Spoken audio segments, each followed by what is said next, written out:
என்ன பிரச்சனை?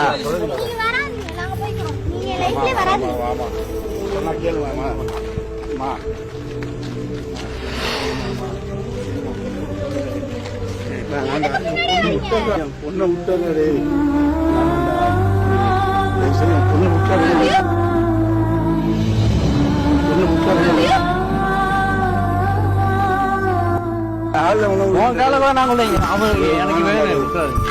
நான் விட முடியாது. நான் 4 வருஷமா லவ் பண்றேன். எப்படி நீ இப்ப வந்து கேட்டாலும் 4 வருஷம் நான் இது பண்ணி நான் வளர்த்த புள்ளிய வந்து நான் வந்து பலிகடை ஆக்கணுமாடா? என்னது அவர் நல்லா இருக்க போறாரு. நான் பொண்ணுடா அது. ஓகே, நாங்க தானே முடிவு பண்ணணும்.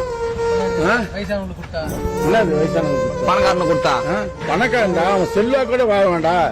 வீட்டுக்கு 4 பேர் வேலை செய்வாங்கடா, என் பொண்ணுக்கு 4 பேர் வேலை செய்வாங்கடா. இவன் என்னடா, இவன் இன்னொரு வீட்டுக்கு தானே வேலைக்கு அனுப்பிச்சு விட்டானே சாப்பிடுவாங்கம்மா.